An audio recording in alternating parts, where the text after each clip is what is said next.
Happy birthday.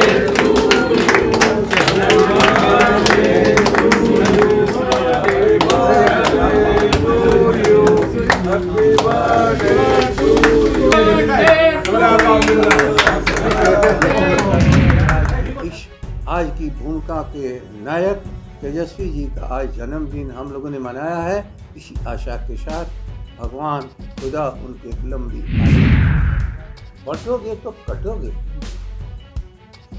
समझ में जिसको नहीं आता है कि सरकार माता पिता की हैसियत रखती है। कोई भी माता पिता अपने संतानों को नहीं लड़ाती है। भारत की 130 करोड़ जनता इस भाईचारे के साथ, और भूलना नहीं चाहिए, सबके पुरखों की शहादत का नतीजा है कि आज भारत आज़ाद है।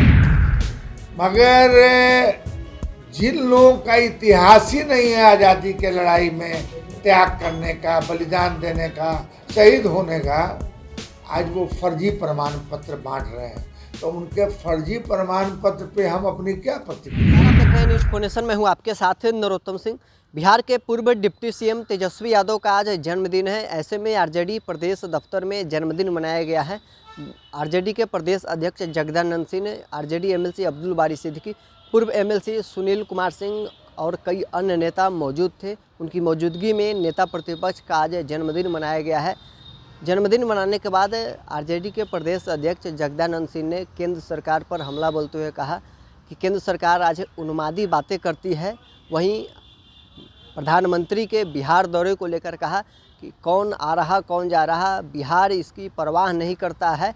प्रधानमंत्री के आने से बिहार में कोई फर्क नहीं पड़ेगा। वहीं आरजेडी एमएलसी अब्दुल बारी सिद्दीकी ने नेता प्रतिपक्ष की लंबी उम्र की कामना की है। क्या कुछ कहना है आरजेडी प्रदेश अध्यक्ष जगदानंद सिंह और आरजेडी एमएलसी अब्दुल बारी सिद्दीकी का, सुनवाते हैं आपको इस वीडियो में। तेजस्वी जी अपने केवल पार्टी और कार्यकर्ताओं के ही नहीं, बिहार की 13 करोड़ जनता के आशा के केंद्र हैं। और ऐसे नौजवान नेतृत्व को एक लंबी उम्र की कामना पूरा बिहार हम सब लोग कर रहे हैं। इसलिए तेजस्वी जी अब एक व्यक्ति नहीं, एक ऐसे व्यक्तित्व, ऐसे चरित्र बन गए हैं जो बिहार की जनता के प्रतीक हैं। एक लंबे समय तक उनको खुदा और भगवान जिंदा रखे, ताकि उनके नेतृत्व में इस बिहार जितनी भी घोषणाएं उन्होंने की है, बेरोजगारों को रोजगार देना, किसानों को उचित मूल्य दिलाना, अनाथ लोगों के लिए जगह देना और विद्यार्थियों के लिए अच्छी शिक्षा देना, और जो अभाव में रोगग्रस्त लोग होते हैं, अस्पतालों में जाते हैं, उनके लिए अच्छी दवाई देना, और जहाँ पे कमी मिले तो उसकी सुनवाई करने का आश्वासन शायद देश में तेजस्वी के सिवा किसी ने अब तक नहीं दिया है। और दिया ही नहीं सुनवाई का, कार्रवाई का भी है। ऐसे तो नौजवान उत्साहित जो हमारे नेतृत्व करता इस पार्टी के आज के दिन हैं, समाजवाद की धरोहर, समाजवाद की इस आज की भूमिका के नायक तेजस्वी जी का आज जन्मदिन हम लोगों ने मनाया है। इसी आशा के साथ भगवान खुदा उनके एक लंबी आयु दे। कौन आ रहा है कौन जा रहा है, बिहार इसकी फिक्र नहीं कर रहा है। बस बिहार के आशा का केंद्र बन चुके हैं तेजस्वी। सबकी निगाह उनकी तरफ है और पूरी पार्टी एक सूत्र में बंद करके आज के समाजवाद के नेतृत्वकर्ता तेजस्वी जी के साथ खड़ा है। बाकी ये दंगाई उन्मादी जिनका कोई विषय नहीं है, बटोगे तो कटोगे। समझ में जिसको नहीं आता है कि सरकार माता पिता की हैसियत रखती है, और कोई भी माता पिता अपने संतानों को नहीं लड़ाती है। भारत की 130 करोड़ जनता इस भाईचारे के साथ, और भूलना नहीं चाहिए, सबके पुरखों की शहादत का नतीजा है कि आज भारत आज़ाद है। लेकिन उस पर खतरे पैदा करने वाले ये लोग, टुकड़े टुकड़े में भारत को, आबादी को बांटने का प्रयास करने वाले लोग, भारत को कमज़ोर करने वाले लोग के खिलाफ पूरी भारत की जनता और बिहार की जनता खड़ी हो चुकी है। और बिहार तो आशा का केंद्र रहा है इन उन्मादियों पर अंकुश लगाने के लिए।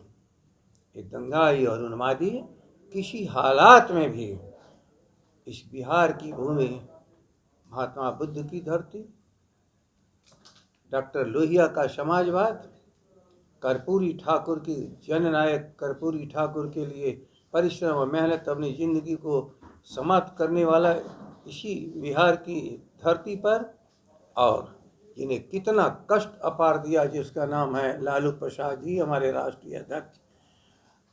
लेकिन अपने पैरों पर कैसे बिहार खड़ा हो, समाजवादियों ने हमेशा प्रयास किया है। और आज भी चाहे वो प्रधानमंत्री आवे, क्योंकि कुर्सी उनके साथ है, जनता उनके साथ नहीं है, लेकिन कुर्सी लेने के लिए इस देश को लड़ाने की अवसर शायद अब इनको आगे नहीं मिलने वाला है। इस बार किसी तरह से बच गए। वो कुर्सी भारत की जनता की कुर्सी है, प्रधानमंत्री की कुर्सी नेतृत्व करने के लिए है, संघर्ष को रोकने के लिए है, गलतफहमी दूर करने के लिए है, जहाँ जहाँ समस्या है उसको दूर करने के लिए है। लेकिन ये तो समस्या को पैदा करने वाले लोग हैं। कभी दुनिया में शायद किसी देश का प्रधानमंत्री अपने देश में लड़ाने की बात किसी कभी किया हो, इसका एक उदाहरण केवल भारत में आज दंगाइयों और उन्मादियों के द्वारा हो रहा है। भारत अक्षुण्ण है, भाईचारे के साथ, गंगा जमुनी संस्कृति के साथ ये भारत आगे बढ़ेगा। चाहे वो भारत का प्रधानमंत्री हो, चाहे एक बिहार के श्रीमयी मुख्यमंत्री हो, किसी से कोई भी आगे भविष्य में खतरा इस देश को नहीं पैदा हो सकता है। इसीलिए आज सभी हम लोगों ने मिलकर उस नायक को लंबी उम्र दे, हम लोगों ने सबके सामने अपने समाजवाद के वर्तमान नायक को प्रस्तुत किया। इसलिए कभी भी उन्मादियों का ये देश नहीं रहा है, उनके खिलाफ हम लोग लड़ते रहेंगे, कभी भी इस देश को बंटने नहीं देंगे। भूलिए मत, यह उपचुनाव है, हम लोग जीतेंगे। चाहे भाजपा परोक्ष या चाहे उसके अपरोक्ष जितने लोग हैं, सभी एक साथ परास्त होंगे, क्योंकि जनता अपने नायकों को कभी छोड़ती नहीं है, किसी भ्रम में नहीं पड़ती है। जनता के भ्रम दूर होते जा रहे हैं और अंत में सभी चारों सीटों पर जनता का विजय के लिए जो हम लोगों ने प्रयास किया है, उसमें उनका सहयोग मिलेगा। लालटेन और जो हमारे माले के साथी हैं, उनकी पहचान पर सभी लोग अपना समर्थन जाहिर करके बिहार के भविष्य को सुरक्षित करेंगे। देखिए, उनकी जो अपनी परंपरा है और जिस विचार में वो आस्था रखते हैं, उसका नेतृत्व कर रहे हैं, प्रतिनिधित्व कर रहे हैं, समझे ना। मगर अमूमन कभी ऐसा नहीं देखा गया कि जो व्यक्ति सरकार में आए वो जो है काटने का, बांटने का, घृणा का, द्वेष का, नफरत की बात करे। सरकार जब आ जाता आदमी, प्रधानमंत्री होता है, मुख्यमंत्री होता है, मंत्री होता है, तो उसकी दृष्टि जो है सबके लिए बराबर की होती है। और हमारा संविधान भी बोलता है, हमारा संविधान का जो 4 मजबूत स्तंभ है कि साहब हमारा देश सार्वभौम होगा, हमारा देश जो है डेमोक्रेटिक होगा, हमारा देश जो है सेकुलर होगा, हमारा देश जो है सोशलिस्ट होगा। तो जब जो प्रधानमंत्री, मंत्री, एमएलए, एमपी अगर संविधान की शपथ खाते हैं कि साहब हम संविधान की शपथ खाते हैं कि हम संविधान की रक्षा करेंगे, अब अगर वही नफरत की बात करते हो, घृणा की बात करते हो, द्वेष की बात करते हो और समाज में वैमनस्यता की बात करते हो, तो इसको क्या कहा जाएगा? या तो मतलब उनको आस्था है नहीं संविधान में। और अगर आस्था रहती और जो उन्होंने शपथ ली उसके प्रतिकूल आचरण करना, मतलब ये कहीं से ठीक नहीं है। रहा जो लोग ये समझते हैं कि उन्माद जो है ना वो कभी कभी थोड़े देर के लिए बुलबुला की तरह में उगता रहता है, मगर इस देश की जनता जो है, चाहे हिंदू हो, मुसलमान हो, सिख हो, ईसाई हो, अगरा हो, पिछड़ा हो, जो भी हो, वो उन सबों की यही लालसा है कि यह देश मजबूत बने, एकताबद्ध हो और हम सुपर पावर कैसे बने। मगर जिन लोगों का इतिहास ही नहीं है आज़ादी के लड़ाई में त्याग करने का, बलिदान देने का, शहीद होने का, आज वो फर्जी प्रमाण पत्र बांट रहे हैं, तो उनके फर्जी प्रमाण पत्र पे हम अपनी क्या प्रतिक्रिया दें। अच्छा, 13 तारीख को प्रधान कुछ प्रभाव डाल पाएंगे? कितना प्रभाव पड़ेगा? कहा ऐसा है कि पहले तो कह रहे थे कि वो जगह उचित जगह नहीं है।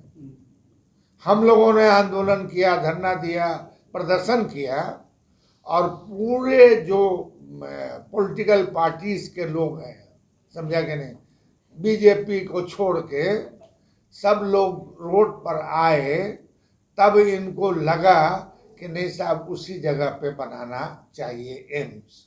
ठीक है, अब इतने दिन से सोए हुए थे, या मान लीजिए कि उपचुनाव के बाद भी आ सकते थे, मगर अब जो लोग नैतिकता ही छोड़ दे, तब उस पर कोई टीका टिप्पणी हम थोड़ी कर सकते।